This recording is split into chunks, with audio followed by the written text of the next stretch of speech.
"We're moving in tomorrow. Your dad said it's fine." That's what my stepmother told me at 11:47 p.m., the very first night I slept in the beach house I'd spent 12 years saving for. $4.8 million. Every penny mine. And before I could even respond, she added, "If you don't like it, you can find somewhere else." I didn't scream. I didn't cry. My hands were shaking so hard I nearly dropped the phone.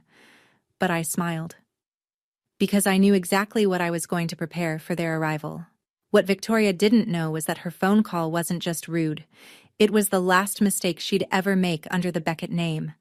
And the surprise I prepared? It took 220 people, one gala stage, and a single manila envelope to deliver. Before I go on, please take a moment to like and subscribe, but only if you genuinely connect with this story. Drop a comment and let me know where you're watching from and what time it is where you are. My name is Bonnie Beckett. I'm 34 years old and I live in Charleston, South Carolina. Now, let me take you back to March 2025, the week I quit my job and thought I was finally free. My mother died when I was 17. Ovarian cancer, diagnosed in April, gone by September. 5 months. That's all the warning I got before the person who loved me most in this world simply wasn't in it anymore. My father, Gerald Beckett, was a well-respected real estate attorney in Charleston's low-country legal circle. He grieved the only way he knew how, by working until he couldn't feel anything. 2 years later, he married Victoria Hale. At first, she was warm, attentive. She brought homemade lemon bars to Sunday dinners and called me sweetheart, with what I genuinely believed was sincerity. But 6 months after the wedding, the lemon bars stopped, and so did the sweetness. It started small. Victoria suggested I move out of my childhood bedroom, the one with the window seat my mother had built, so Paige, her daughter from a previous marriage, could have a proper dressing room. I looked at my father, waiting for him to say something. He squeezed my shoulder. "It's just a room, kiddo." It was never just a room. By Christmas 2011, I wasn't in the family photo. Victoria positioned everyone in front of the fireplace and somehow there was no space left when I walked in. "Oh," she said, adjusting Paige's collar. "I thought you said you didn't want to be in it." I paid for my own college. Full scholarship to the College of Charleston, plus 2 part-time jobs, one at a bookstore, and one tutoring statistics. Paige went to a private university in Savannah, tuition fully covered by my father. When I once asked him why the difference, he looked confused. "Victoria said you preferred being independent." Her favorite phrase, "I'm not being mean, I'm being practical." She used that line every single time she cut me out of something, and for 15 years, I let her. Here's the thing about being invisible inside your own family. It gives you an extraordinary amount of privacy. After graduating summa cum laude in finance, I took a junior analyst position at Meridian Strategy Group, a boutique consulting firm in downtown Charleston. Within 3 years, I was leading client engagements. Within 7, I was a senior strategy consultant managing restructuring projects for companies with revenues north of $200 million.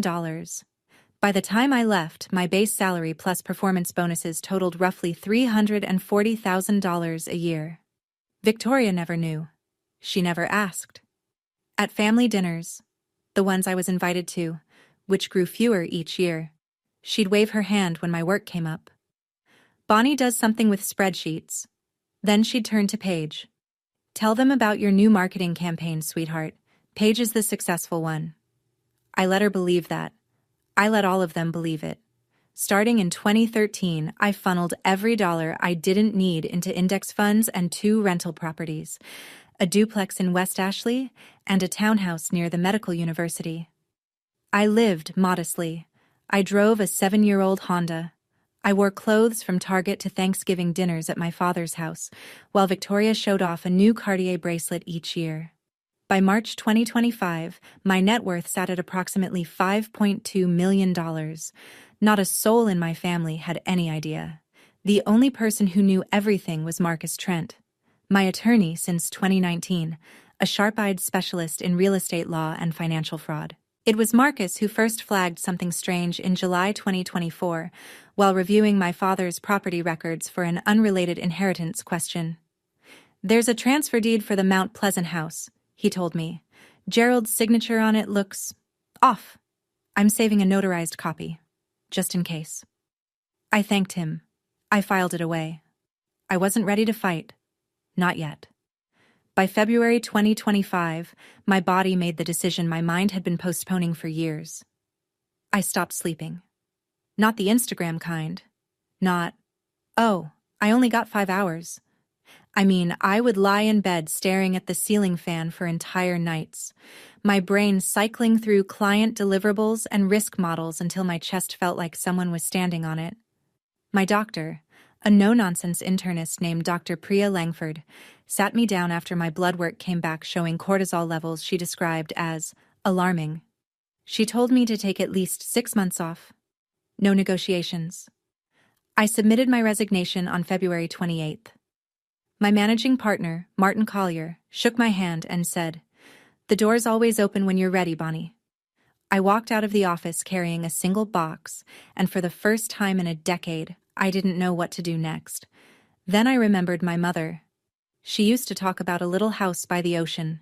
Nothing fancy, just somewhere with a porch and the sound of waves. She said she'd buy it when she retired. She never retired. I found the listing on a Thursday afternoon. Sullivan's Island, just 20 minutes from Charleston. 6 bedrooms, whitewashed cedar siding, a wraparound porch that faced the Atlantic. 4,200 square feet. Listed at $4.8 million. I called Marcus. I called my mortgage broker. I put down 20%, $960,000, on March 5th and closed on March 21st. I moved in on March 22nd, a Saturday. That first night, I sat on the porch with a glass of wine, listening to waves break against the shore, and for the first time in longer than I could remember, I felt like I belonged somewhere. I didn't tell anyone in my family, but Paige saw an Instagram story from a mutual friend who'd tagged Sullivan's Island and recognized me in the background. She told Victoria, and that night, my phone rang. 11:47 p.m. Victoria's number glowing on my screen. I hadn't answered a call from her in 3 months, but something about that first night in the house, the wine, the waves, the foolish feeling that maybe things could be different, made me pick up. "Paige told me about your little beach house," Victoria said. No hello. No congratulations. Her voice had that clipped, organizing tone she used when rearranging furniture or rearranging people's lives. How nice. "Listen, your father and I need a change of scenery. The city's been exhausting. We're moving in tomorrow. Your dad said it's fine." I was silent for 5 seconds. She filled them. "The master bedroom, obviously. Paige will take the room with the ocean view. You can have the one in the back. It's small, but you're used to small." My free hand gripped the porch railing. Did Dad actually say that? Can I talk to him? He's sleeping. Don't wake him. You know his heart. And honestly, Bonnie, if you don't like it, you can find somewhere else. It's not like you can't afford a motel. My hands were trembling. My jaw was locked. But my voice came out steady, almost gentle. "Sure, Victoria. I'll prepare everything for your arrival." She hung up without saying goodbye. She never said goodbye. I sat in the dark for 20 minutes, staring at the ocean I couldn't see. Then I called my father. It was 12:15 a.m. He picked up on the second ring, wide awake. "Sweetheart," he said, "I didn't say any of that. Victoria told me you invited us down for the weekend." That's when it clicked. The same way it must have clicked for Marcus 8 months earlier, staring at a signature that didn't match. If Victoria could forge my father's words to my face, forging his name on a piece of paper was nothing. I didn't sleep that night, but for the first time in 15 years, I wasn't sad. I was clear. At 7 the next morning, I called Marcus Trent. "The notarized copy of the Mount Pleasant transfer deed," I said. "The one with the signature that looked off. I need to see it. Today." Marcus didn't ask why. He'd known me long enough to recognize the shift. By 9:30 a.m., the documents arrived in my encrypted email. A scanned copy of a transfer deed dated April 12, 2024, conveying my father's family home in Mount Pleasant, valued at $1.2 million, to an entity called Hale Premier Properties, LLC. I'd never heard of it. Neither, I was certain, had my father. I pulled up the South Carolina Secretary of State's business registry. Hale Premier Properties, LLC had been registered in November 2022. Sole member, Victoria R. Hale. No other officers. No other names. Then I did what 12 years of consulting had trained me to do. I compared signatures. I pulled Gerald Beckett's signature from the transfer deed and laid it beside his signatures on his will, his medical power of attorney, and a birthday card he'd sent me in 2023. The differences were immediate. The capital G in Gerald was missing its distinctive loop. The pen pressure was uneven. Heavy at the start, light at the finish. The hallmark of someone drawing a shape rather than writing a name. Marcus confirmed what I already knew. This isn't a sloppy day. This is a simulated forgery. But we need a certified expert to make it hold. He recommended Patricia Sloan, a forensic document examiner accredited by the American Board of Forensic Document Examiners. She'd testified in over 40 federal cases. If she said the signature was forged, no court in South Carolina would argue. There's something else, Marcus said. I found 3 withdrawals from Gerald's IRA, totaling $380,000, routed to an account at Coastal Heritage Bank under the name V. Hale. We'll need a subpoena for the full statements. I stared at the screen. This wasn't family drama anymore. This was a felony. They arrived at 10 the next morning, 2 black SUVs packed to the roof with luggage, decorative pillows, and what appeared to be an entire set of monogrammed bath towels. Victoria stepped out first, designer sunglasses pushed up into her platinum hair, scanning the property the way a buyer surveys a foreclosure. Not bad, she said, for a starter home. A starter home, 4,200 square feet, $4.8 million. She walked straight to the master bedroom as if she'd already memorized the floor plan. Within an hour, my clothes were in a pile on the hallway floor, and her garment bags hung in my closet. Paige took the room with the ocean view. I was directed to the smallest room on the first floor. The one originally meant to be a linen storage area. In my own house. My father trailed behind them, carrying a single duffel bag, looking like a man who'd been loaded into the wrong car. He caught my eye in the hallway and mouthed, "I'm sorry." I shook my head slightly. Not yet. That evening, Victoria invited 3 couples from her social circle for dinner, on no notice, with groceries I'd bought. She toured them through every room, her hand sweeping across the open kitchen like a game show host. Gerald always wanted a beach house, she told them, beaming. So I made it happen. Not one person at that table knew I owned the house. Not one person asked. I washed the dishes. I smiled. And at 9:47 p.m., my phone vibrated with an email from Marcus. Patricia Sloan had completed her preliminary examination. Her finding, the signature on the Mount Pleasant deed was, quote, highly likely to be a simulation forgery. I dried the last glass, set it on the shelf, and went to my tiny room. At 11, when the house was quiet, a second email arrived from Marcus. The subject line read, "Call me first thing tomorrow. This is bigger than we thought." I waited until 6:45 a.m., then slipped out the back door and walked down to the beach. The tide was low, the sand still dark with moisture. I called Marcus from the waterline, where the waves would cover my voice. The IRA withdrawals were just the start, he said. She opened a supplementary credit card under Gerald's name, his social security number, his credit history, her as authorized user. Current balance, $47,000. Charges include a luxury spa retreat in Hilton Head, 2 Chanel handbags, a first-class flight to New York, none of which Gerald has any record of approving. I closed my eyes. The ocean roared in front of me. And there's a third account, Marcus continued.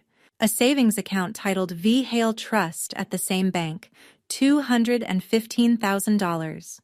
Source, transfers from their joint household account, categorized as household expenses. I did the math standing there with salt water soaking through my sneakers. The Mount Pleasant house, $1.2 million. The IRA, $380,000. The credit card, $47,000. The trust account, $215,000. Total, approximately $1.842 million, stripped from my father without his knowledge while he recovered from a mild heart attack and trusted his wife to manage the household. That same afternoon, Patricia Sloan filed her official report. Report number PS 20250087. Her conclusion was unambiguous. The signature on the April 12th transfer deed was a simulated forgery, assessed at the highest probability level the discipline recognizes. We're looking at forgery in the first degree and exploitation of a vulnerable adult, Marcus said. Both felonies under South Carolina Code. What do you want to do? If I report it now? Victoria gets arrested. Gerald gets blindsided. The whole city knows by dinner. And if there's another way? Marcus paused. The Low Country Bar Association's annual charity gala is June 14th. Victoria's being honored, Philanthropist of the Year. If any of that stolen money flowed into the foundation, the award is built on fraud. He let the implication hang. You want to end this in a police station, or on the stage she built for herself? I knew the answer before he finished the question. 84 days. That's what I had between March 23rd and June 14th. The night of the gala. I broke the plan into 3 phases. Phase 1, March through April. Compile every piece of evidence into a file that could withstand scrutiny from a judge, a journalist, or a room full of lawyers. Phase 2, May. Protect my father. Transfer oversight of his finances to an independent fiduciary. Get his health stabilized, and prepare him for what was coming. Phase 3, the first 2 weeks of June. Coordinate the reveal at the one event Victoria cared about more than anything on earth. Marcus filed the subpoena request with Charleston County Court on March 28th. Estimated turnaround, 30 to 45 days. Patricia Sloan was already working on her full forensic comparison. The pieces were moving, but I needed one more person. Someone whose credibility Victoria couldn't dismiss and whose platform could outlast a single evening. I called Della Fairchild. Della was 52, a senior editor at the Charleston Society Review, the magazine that chronicled every gala, fundraiser, and garden party in Low Country high society. More importantly, she had been my mother's college roommate. They'd stayed close until the end. Della was one of the last people to visit my mother in hospice. When I told her what I'd found, the line went quiet for a long time. Then Della said, "I've had doubts about Victoria for years. She donates big but never lets anyone see the books. Every time I pitched an audit story, my publisher killed it. Too many advertisers in her circle."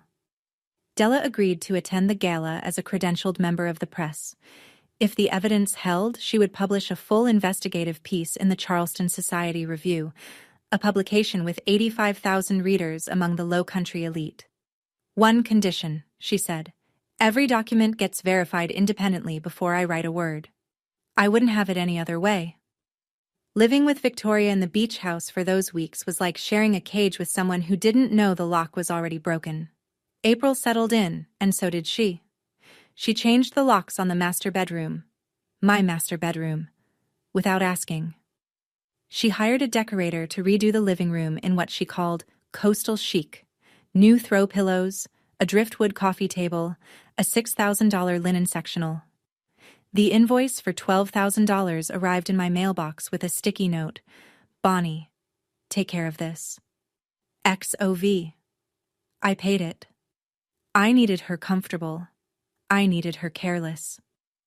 Every Friday, she hosted what she called sunset socials, 5 or 6 couples from her Charleston circle, drinking my wine on my porch, listening to Victoria narrate her life as though she'd built it from scratch.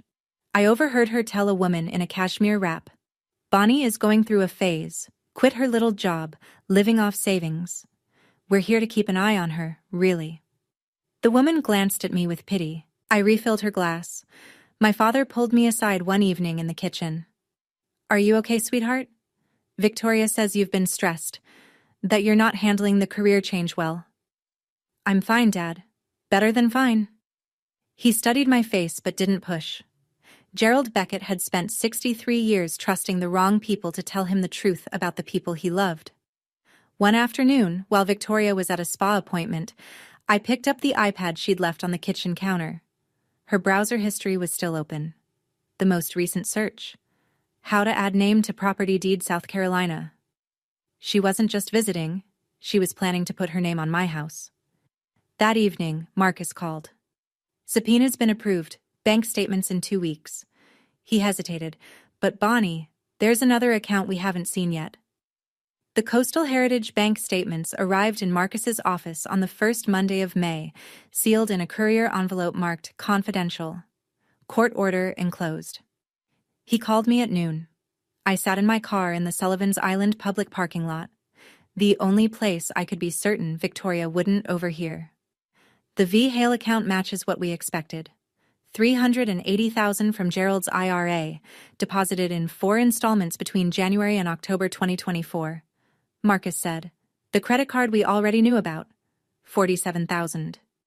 You said there was another one. There is. A savings account titled V. Hale Trust.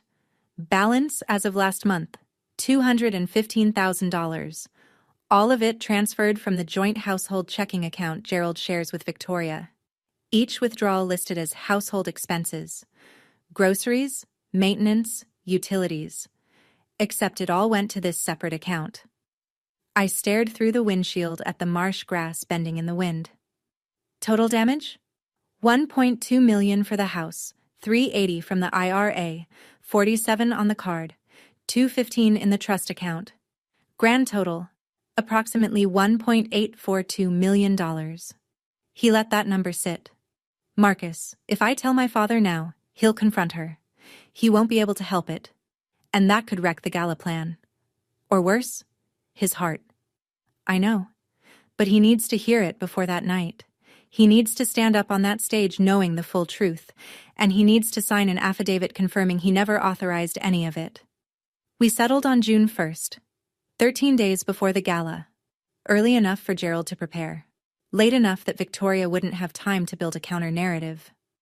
That same week, Patricia Sloan sent an addendum to her report.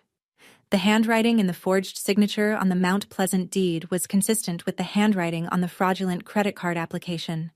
Same person, same pen habits, same crime. June 1st, a Sunday. I woke before dawn and watched the sky turn from charcoal to pale gold through my tiny first-floor window. Victoria wouldn't be up until 9. She never rose early on weekends. I had a narrow window. I found my father on the porch at 5:45 a.m., sitting with a cup of coffee he'd made himself, watching the pelicans glide over the breakers. "Walk with me?" I said. We took the boardwalk down to the beach. The sand was cool under our feet. I waited until we were far enough from the house that even shouting wouldn't reach. Then I opened the folder.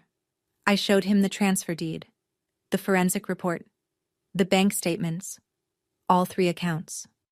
I showed him the LLC registration for Hale Premier Properties, filed in his wife's maiden name. I laid it out the way I'd lay out a client presentation. Facts first, implications second, questions at the end. Gerald read every page. His hands trembled. A vein in his temple pulsed. For 3 full minutes, neither of us spoke. The only sound was the ocean pulling at the shore. "I didn't sign this," he said finally, his voice barely audible above the waves. "I've never heard of this company. I didn't authorize any of these transfers." He pressed his palms against his eyes.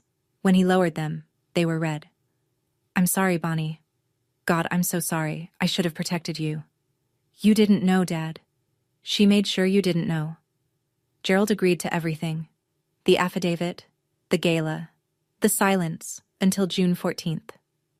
Marcus notarized his sworn statement 2 days later at his downtown office with a certified witness present.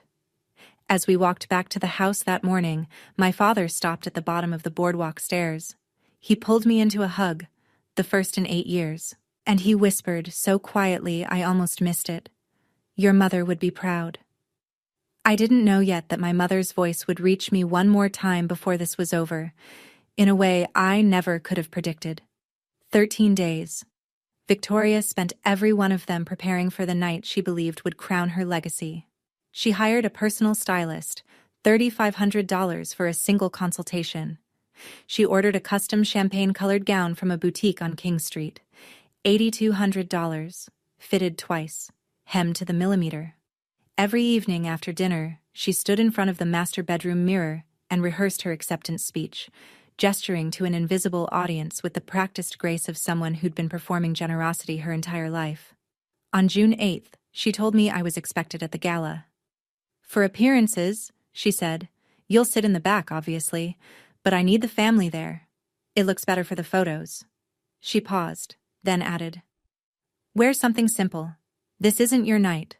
"Of course, Victoria. I wouldn't dream of stealing your spotlight." Behind the scenes, every gear was turning.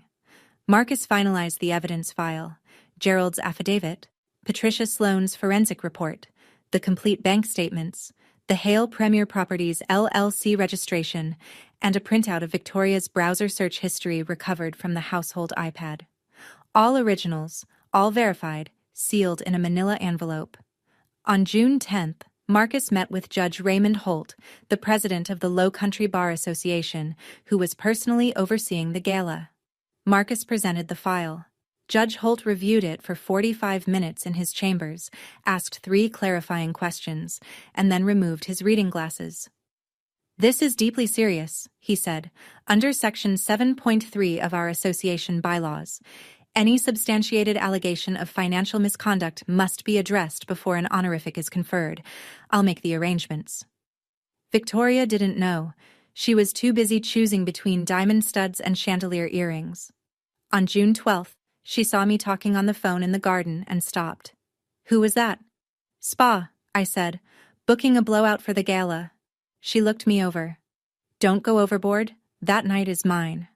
Then, on the evening of June 13th, one day before the gala, my phone buzzed with a text from a number I didn't recognize. "I know Victoria isn't who you think she is. Meet me at Waterfront Park, 3 p.m. tomorrow." HBHB. I stared at those 2 letters until the screen went dark. I almost didn't go. The gala was hours away, and the last thing I needed was a distraction from a stranger with cryptic initials. But something about the certainty in that message. "I know Victoria isn't who you think she is," told me this person had been waiting a long time to say it. Waterfront Park, 3 p.m., June 13th. The sun was brutal, the kind of Charleston afternoon that makes the air shimmer above the pavement. I sat on a bench near the pineapple fountain and watched a woman approach. Tall, silver-haired, somewhere in her early 60s, wearing a pressed linen blazer despite the heat. She walked like someone who had rehearsed being calm. "Bonnie Beckett?" She extended her hand. "My name is Helen Briggs." HB Helen sat beside me and told me a story I'd never heard, one Victoria had buried so deep that even Google couldn't find it easily. Before Gerald, before Charleston, before the Hale Beckett Foundation and the philanthropist persona, Victoria had been married to a man named Richard Briggs, a successful dentist in Savannah. They wed in 2005. By 2009, it was over. After Richard discovered that Victoria had quietly transferred $190,000 from their joint accounts into a personal savings account she'd opened under her maiden name. "He didn't press charges," Helen said. "He wanted a clean divorce, wanted to forget. I respected that for 16 years. But I saw your name in a blog post by Della Fairchild, something about women in Charleston consulting, and I recognized you, Gerald Beckett's daughter." She looked at me steadily. "Victoria has a pattern, Bonnie. She finds men who are successful but trusting, takes control of the finances, and bleeds them dry. Your father is not her first victim." Helen handed me a manila folder, a certified copy of the divorce decree, Briggs v. Hale, 2009, with the phrase "dissipation of marital assets" highlighted in yellow. 2 husbands, 2 sets of stolen funds, the same playbook, 16 years apart. "I stayed quiet because I was ashamed," Helen said. "If I can help your father, I will." I thanked her. And I called Marcus before I even reached my car. The night of June 13th settled over the beach house like a held breath. Victoria was in the master bedroom, rehearsing her speech one last time. Through the door, I could hear the cadence of her voice rising and falling, grateful, humble, rehearsed to perfection. In the next room, Paige was arranging jewelry on the dresser, holding up earrings to her reflection, completely unaware that by tomorrow night, every piece of the life her mother had constructed would be scattered across a ballroom floor. My father knocked on my door at 10 o'clock. His face was drawn, but his eyes were steady. The eyes of a man who had finally stopped looking away. He held a small wooden box, walnut, with a tarnished brass clasp. "I found this," he said quietly, in the locked drawer of Victoria's nightstand. "She was at the spa this afternoon. I wasn't looking for it. I was looking for my reading glasses." He opened the box. Inside were 2 handwritten pages, folded once, the paper yellowed at the edges. My mother's handwriting. I knew it instantly. The looping lowercase y. The way she crossed her T's with a slight upward slant, as if every word was reaching for something better. The letter was dated 3 days before she died. "Bonnie, my brave girl. You don't need anyone's permission to live your life. You are enough. You have always been enough. Don't ever let anyone make you doubt that." Victoria had kept this letter hidden for 17 years. My mother's last words to me, sealed in a box, locked in a drawer, in the bedroom of the woman who had spent a decade and a half telling me I was nothing. My father and I sat together in my small room and cried without speaking. When I could breathe again, I folded the letter carefully and placed it in my purse, the one I'd carry tomorrow. "I won't let her down, Dad." Before I turned off the light, I passed the hallway that led to the porch. Victoria's silhouette was framed against the moonlit ocean, phone pressed to her ear. I stopped. Her voice drifted through the screen door. "Don't worry. After the gala, I'll have them transfer the deed. She won't even notice until it's done." She was talking about my house. The house I'd bought with 12 years of invisible labor, and she was planning to take it the moment her trophy was in hand. I went to bed. I set my alarm for 6 a.m., and for the first time in 84 days, I slept soundly. June 14th, 2025. The morning arrived bright and still, the kind of low-humidity Charleston day that makes everything look sharper than it has any right to be.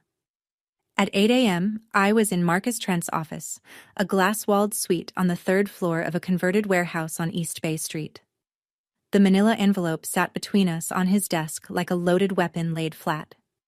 We reviewed the contents one final time, the forged transfer deed with Patricia Sloane's forensic report, number PS202500087, the Coastal Heritage Bank statements for all 3 accounts, Gerald's notarized affidavit, signed and witnessed on June 3rd, the Hale Premier Properties LLC registration, the divorce decree from Briggs vs. Hale, 2009, and a screenshot of Victoria's browser history. The search for how to add a name to a property deed in South Carolina. Time-stamped, device identified, saved to PDF. "Helen Briggs confirmed this morning," Marcus said. "She purchased a ticket through Della, table 12. She's ready." At 10 o'clock, Marcus met Judge Holt at the courthouse for a final briefing. The judge had already informed the gala's organizing committee. The Philanthropist of the Year award would be paused before presentation, pending a matter related to the nominee that requires the association's attention. The committee agreed, reluctantly, but unanimously. No one in Charleston's legal elite wanted their signature award tainted by unexamined fraud. Victoria, meanwhile, spent the morning in a state of radiant oblivion. She emerged from the master bedroom at 2 o'clock in her champagne gown, hair swept into a high chignon, diamond pendant catching the light. She surveyed me in my simple black dress and pearl earrings the way a queen surveys a chambermaid. "At least try to look like you belong there, Bonnie." I met her gaze. "Don't worry, Victoria. Tonight, everyone will know exactly where I belong." She frowned, a brief crease between perfectly filled brows, but she was already checking her reflection in the hallway mirror. She had bigger things on her mind. Or so she thought. The grand ballroom of the Belmont Charleston Place was the kind of room designed to make ordinary people feel extraordinary, and extraordinary people feel immortal. Crystal chandeliers the size of small cars, floor-to-ceiling windows draped in ivory silk. Round tables set with bone china and sterling flatware, each one anchored by a centerpiece of white peonies and flickering votives. 220 guests, attorneys, circuit court judges, state legislators, founders of nonprofits, real estate developers, and the social columnists who chronicled their every handshake. Black tie, impeccable manners. In a room like this, reputation wasn't just currency, it was oxygen. Victoria moved through the crowd as though the evening had been choreographed around her. She kissed cheeks. She clasped hands. She leaned in close to whisper things that made powerful people laugh. At one point, I watched her rest her palm on Judge Holt's forearm and say, with the kind of sincerity that only a lifetime of practice can produce, "I'm so humbled by this honor, Raymond. Truly." She sat at table 1, the VIP position, directly before the stage. Gerald was beside her, his posture rigid, his water glass untouched. He hadn't looked at Victoria since they'd arrived. She hadn't noticed. I was at table 18, near the service entrance, the table Victoria had assigned me. Marcus sat to my left, his briefcase tucked beneath his chair.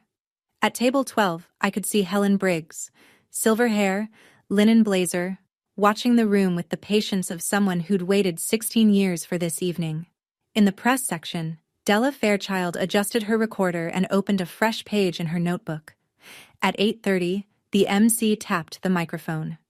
"Ladies and gentlemen, before we move to the evening's awards presentation, the association has a brief announcement." Victoria straightened in her chair. She smoothed her gown. She smiled, the generous, camera-ready smile she'd been rehearsing in mirrors for weeks. Then Judge Raymond Holt rose from his seat, walked to the podium, and said, "Ladies and gentlemen, I regret to inform you that we have received information requiring our attention before we proceed this evening." 220 pairs of eyes turned to the stage. Victoria's smile didn't falter. Not yet.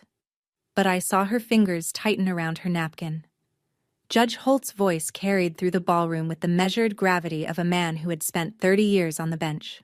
Under Section 7.3 of the Low Country Bar Association's bylaws, any substantiated allegation of financial misconduct involving a nominee must be addressed before an award of honor is conferred. This evening, we have received a formally documented complaint, supported by forensic evidence, sworn testimony, and independently verified financial records. He paused. The complaint was filed by a member of the nominee's own family. A murmur rippled through the tables, the quiet, involuntary sound of 220 people recalibrating their expectations simultaneously. Victoria was on her feet before Judge Holt finished. "This is absurd," she said, her voice pitched perfectly between outrage and bewilderment, the voice of a woman who'd spent decades controlling rooms. "Raymond, who filed this? This is a charity event, not a courtroom." Judge Holt looked directly at me. "Ms. Bonnie Beckett, you've been invited to present your evidence." The murmur became a wave. Heads turned. Victoria's eyes found me at table 18, the back of the room, exactly where she'd put me. And for one long, suspended second, we looked at each other across 17 tables, 220 witnesses, and 15 years of silence. I stood.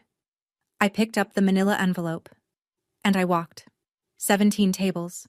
Each step deliberate, each step audible on the polished hardwood. I could feel the weight of every gaze in the room, could hear the rustle of evening gowns as women turned in their chairs, the clink of a water glass. Someone sat down too hard. "Gerald." Victoria's voice cracked the silence like a struck match. "Do something. She's trying to ruin me." My father sat still. His hands were folded on the table. He did not look at his wife. I stepped onto the stage. 220 faces stared up at me. The chandelier light was warm and merciless. I set the envelope on the podium, leaned into the microphone, and took one long breath. "I didn't come here to destroy anyone," I said. "I came here because the truth couldn't wait one more day." I opened the envelope and removed the first document. On April 12, 2024, a transfer deed was filed in Charleston County conveying ownership of the Beckett family home in Mount Pleasant, assessed value $1.2 million, to a limited liability company called Hale Premier Properties. I held the deed up. The projection screen behind me lit up with a high-resolution scan, the county seal, the legal description, and at the bottom, a signature reading Gerald A. Beckett. This signature is not my father's. I advanced to the next slide, a side-by-side comparison. On the left, the deed signature. On the right, Gerald's authentic signature from his will, his medical power of attorney, and a notarized affidavit signed on June 3rd of this year. The differences were visible from the back of the room: the missing loop on the capital G, the inconsistent pen pressure, the mechanical quality of a hand that was copying rather than writing. This analysis was conducted by Patricia Sloan, a forensic document examiner accredited by the American Board of Forensic Document Examiners with testimony in over 40 federal proceedings.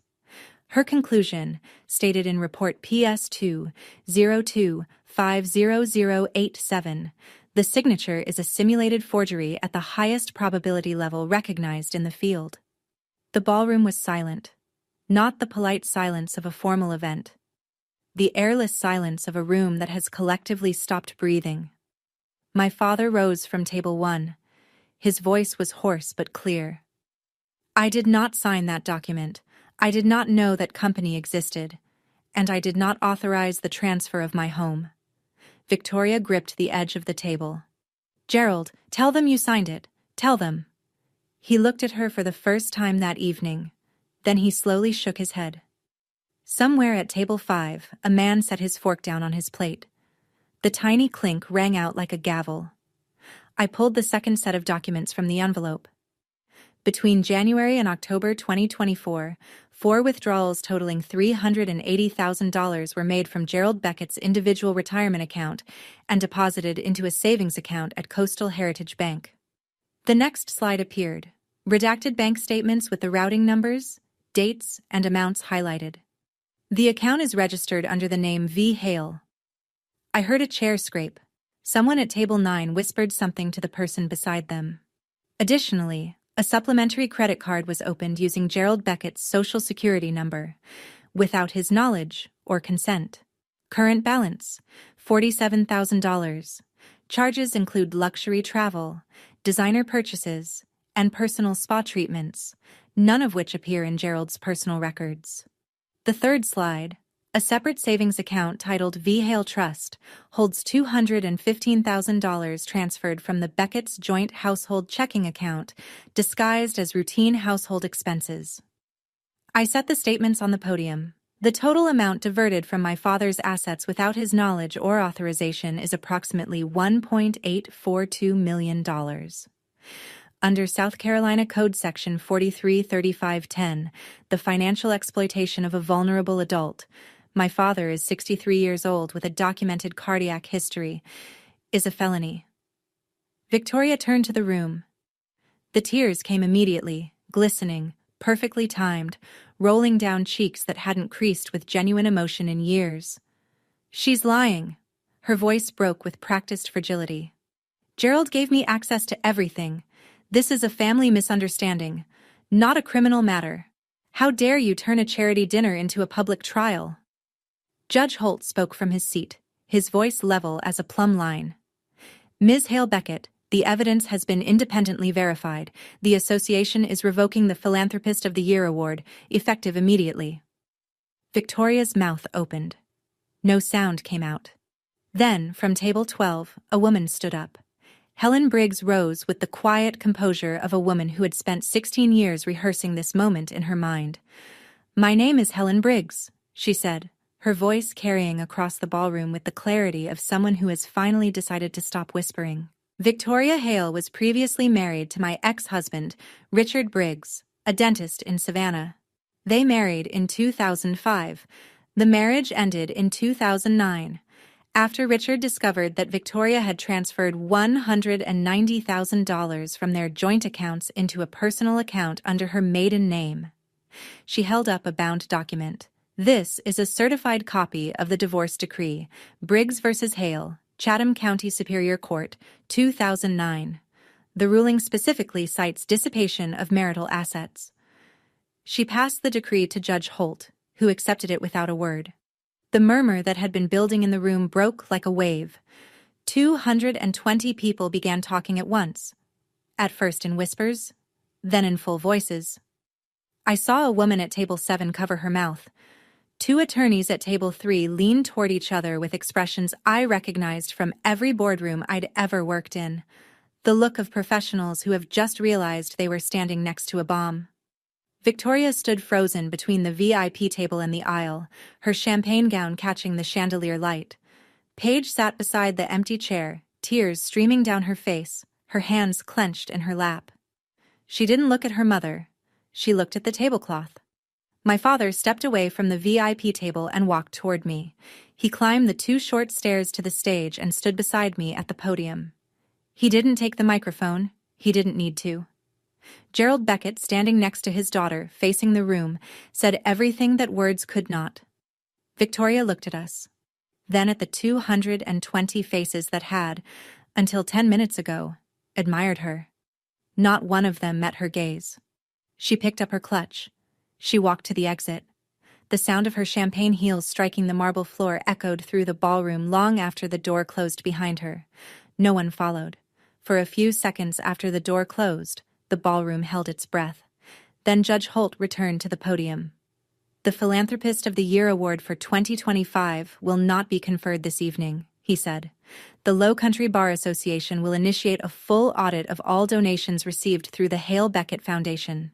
We ask for your patience and discretion as this matter proceeds through the appropriate legal channels. He stepped back from the microphone. The room exhaled. What happened next I did not expect. A man at table 3, tall, silver-templed, with the bearing of someone who owned the building he worked in, stood and crossed the ballroom toward me. Douglas Wren, founding partner of Wren and Partners, one of the most respected litigation firms in the Carolinas. He shook my hand. You presented that more clearly than half the attorneys I've hired in 20 years. If your father needs legal representation for the divorce or the criminal referral, here's my card. He pressed it into my palm. Pro bono. Behind him, Della Fairchild caught my eye from the press section. She nodded once. The kind of nod that means I have everything I need. I returned to the microphone one final time. The room quieted again. I didn't come here tonight to tear someone down, I said. I came because my father deserved to know the truth. Because silence isn't loyalty. It's surrender. And because no one in this room or anywhere else should have to trade their dignity for the appearance of family harmony. The applause began at table 12, Helen, steady and certain. It rippled outward through the room, not thunderous, not jubilant, but deliberate. The sound of 220 people offering something rarer than praise. Respect. My father took my arm as we descended the stage steps. His grip was firm. His eyes were clear. And for the first time in 15 years, we walked out of a room together. The drive back to Sullivan's Island took 23 minutes. My father sat in the passenger seat and didn't speak for the first 20. Then, somewhere on the bridge over the Intracoastal Waterway, with the marsh stretching out black and endless on either side, he said, "I'll file for divorce Monday." I didn't argue. I didn't comfort. I just reached over and squeezed his hand. When we pulled into the driveway, the house was dark. Victoria's things were still there. The garment bags, the monogrammed towels, the decorative pillows she'd chosen for my living room. But she was not. She'd apparently taken an Uber from the hotel. Where she went, I didn't know. I didn't look.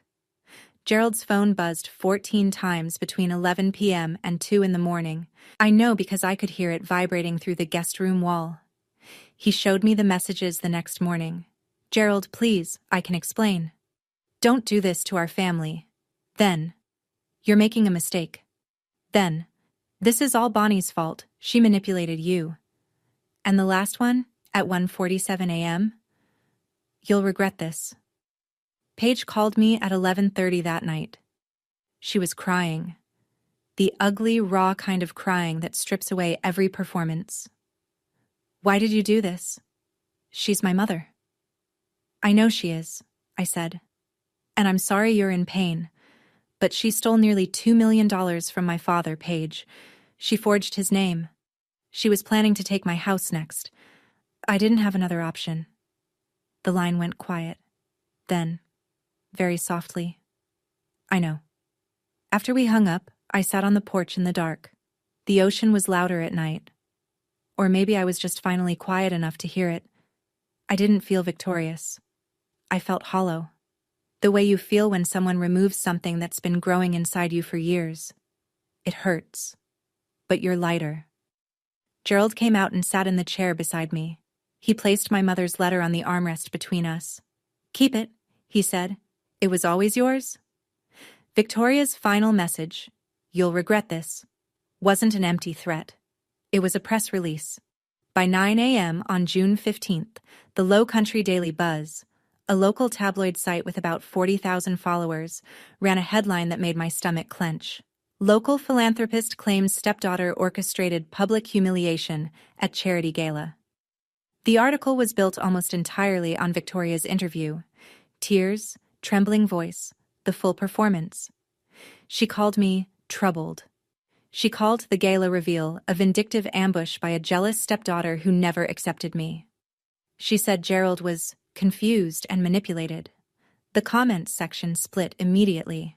A disturbing number of people believed her. That poor woman was blindsided. No family business should be aired in public. Bonnie Beckett should be ashamed. I sat at the kitchen counter reading those words and felt a familiar ache. The people-pleasing instinct reaching up from somewhere deep, whispering that maybe I'd gone too far. Maybe I should have handled it privately. Maybe I should apologize. I called Marcus. He didn't let me finish the sentence. Don't respond, don't post, don't call anyone. Della's piece goes live tonight. The facts will do the work. 2 hate emails arrived that afternoon, from women in Victoria's social circle, both of whom had been dinner guests at my own table in my own house, drinking my wine. One wrote, "You should be ashamed of yourself. Victoria has given more to this community than you ever will." The other simply wrote, "Karma is real, Bonnie." I thought about that word. Karma. I thought about Victoria forging my father's name, draining his retirement, hiding my mother's last letter in a locked drawer for 17 years, and still managing to make half the internet feel sorry for her. I wondered, have you ever been in a situation where you knew you did the right thing, but the world made you feel like a villain for it? If you have, tell me in the comments. Because that afternoon, I needed someone to tell me I wasn't crazy. Then, at 6 o'clock, my phone lit up with a push notification from the Charleston Society Review. Breaking full evidence of financial fraud by Victoria Hale Beckett. Sources confirmed. Della kept her word. Della Fairchild's article was 3,200 words of surgical journalism. No speculation, no adjectives, just evidence stacked like bricks. She published the forged deed alongside Patricia Sloan's forensic analysis. She printed the bank statements with the routing numbers redacted, but the amounts and account names intact. She quoted Judge Holt on the record. The evidence presented was sufficient to warrant immediate revocation of the award and referral to appropriate authorities. She included a full timeline of Victoria's financial activity, the LLC registration in 2022, the IRA withdrawals through 2024, the credit card opened without Gerald's knowledge, and she laid the Briggs divorce decree beside it like a mirror. The headline alone was enough: "The Philanthropist Who Stole. Inside Victoria Hale Beckett's Double Life." Within 12 hours, the article hit 127,000 views, 4,800 shares, 1,200 comments. The top-rated one, from a reader in Somerville, read, "This woman had a pattern. Gerald Beckett is lucky his daughter saved him." The Low Country Daily Buzz, the same outlet that had run Victoria's teary interview that morning, published a retraction by midnight. "We apologize for our earlier one-sided reporting and encourage readers to review the full evidence published by the Charleston Society Review." The Low Country Bar Association released a formal statement the following morning. The 2025 Philanthropist of the Year Award has been permanently rescinded. The Hale Beckett Foundation's partnership status has been suspended pending a comprehensive financial audit. Within 48 hours, 3 of the foundation's largest corporate sponsors, a regional bank, a luxury car dealership, and a hospitality group, withdrew their pledges. Combined value, $420,000. Victoria's publicist released a 2-sentence statement on her behalf. Mrs. Hale Beckett categorically denies all allegations and looks forward to clearing her name through the legal process. No one quoted it. The news cycle had already moved on, but not in the direction Victoria wanted. On Monday, June 16th, my father walked into the Charleston County Family Court at 9:15 a.m., wearing a navy suit and the expression of a man who had just woken up after a very long sleep. He filed for divorce.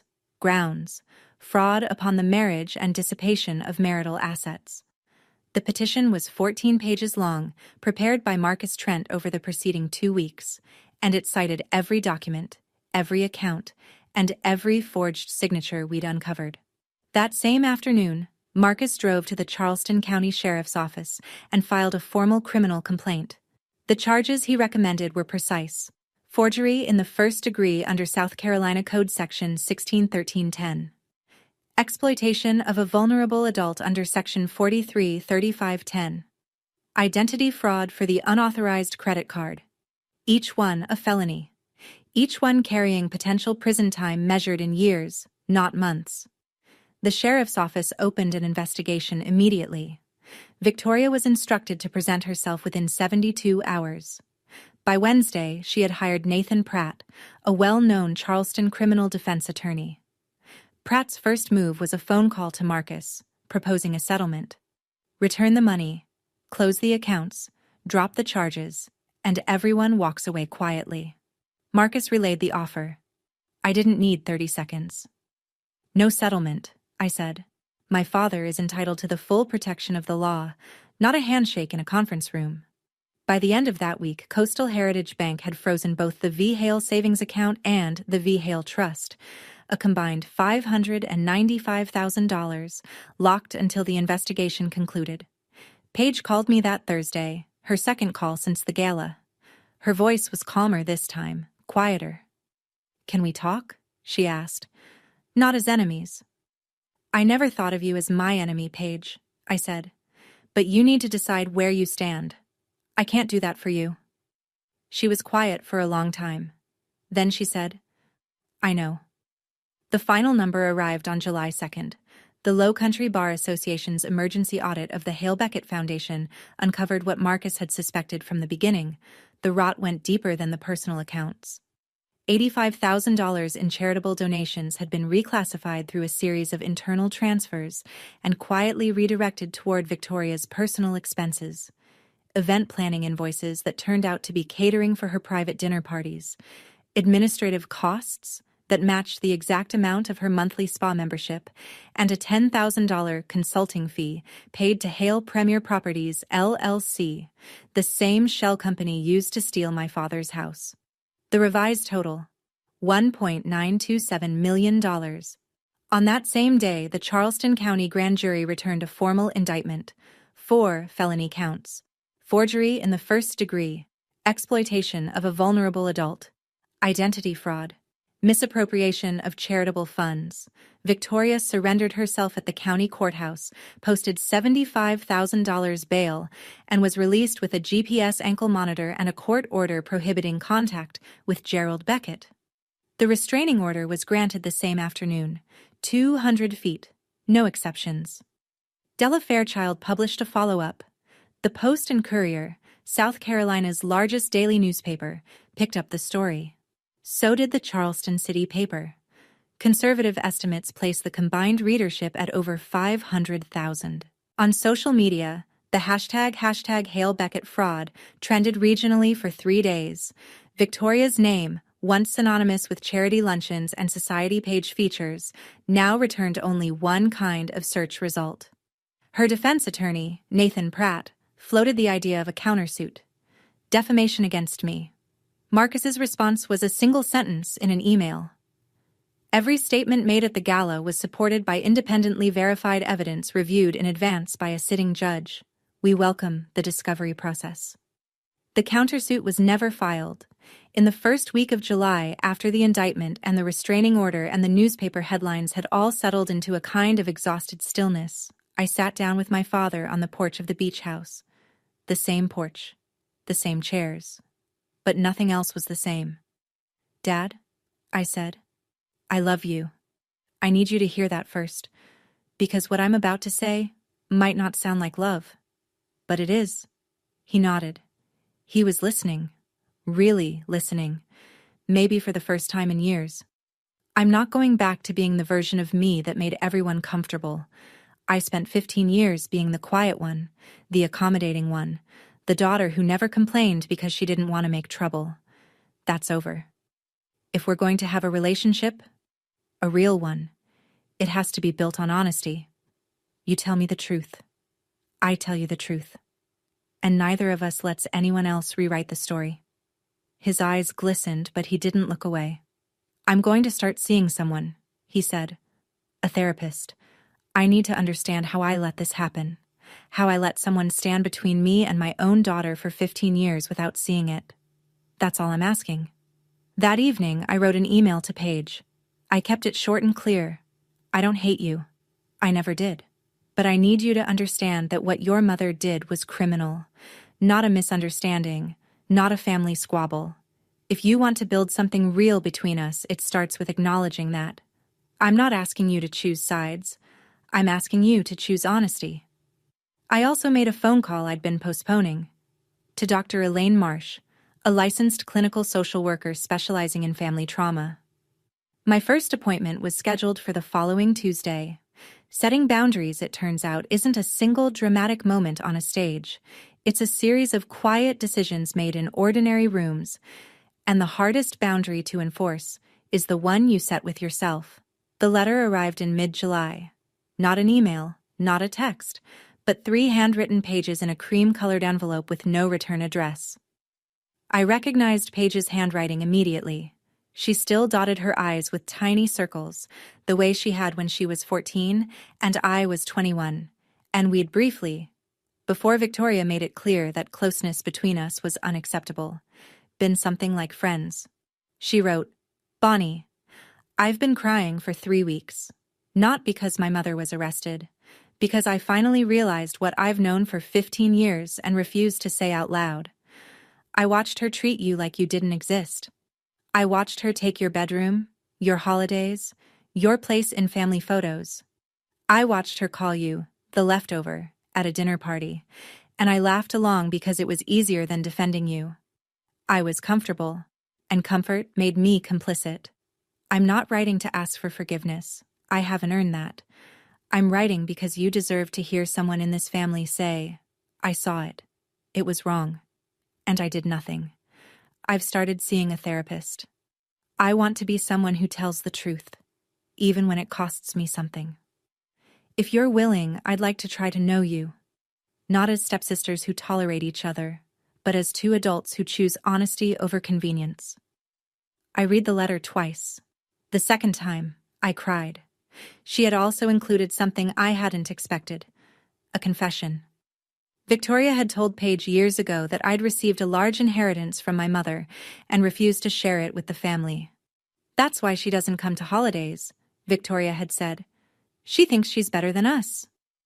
It was, of course, completely fabricated. My mother left no money. She left a letter, and even that had been stolen.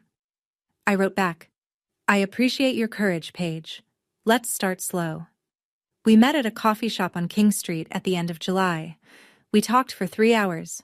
It wasn't comfortable. It wasn't polished. But it was the most honest conversation I'd ever had with anyone who shared my last name. December 2025, 6 months later. I'm sitting on the porch of the Sullivan's Island house, the same spot where this whole story began, with a glass of wine and a phone call at 11:47 p.m. The waves sound the same. The salt air tastes the same, but I am not the same woman who sat here in March. My father lives in the guest cottage now, 50 steps from the main house. He finalized his divorce in October. The settlement restored every stolen dollar to his accounts, or at least the dollars that could be recovered. He sees his therapist every Thursday. His cardiologist says his numbers are better than they've been in 3 years. Last Tuesday, he made dinner for the two of us. The first time he'd cooked since my mother was alive. It was terrible.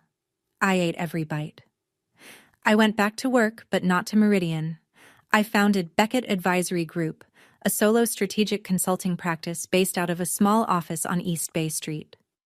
My first 3 clients included Douglas Wren's firm, the man who shook my hand at the gala and offered his card. Revenue in the first quarter exceeded my projections by 14%. Victoria's trial is scheduled for March 2026. 4 felony counts. If convicted, she faces 5 to 15 years. I don't think about it as much as I used to. Paige visits the island once a month. We're not close, not yet. But we're honest.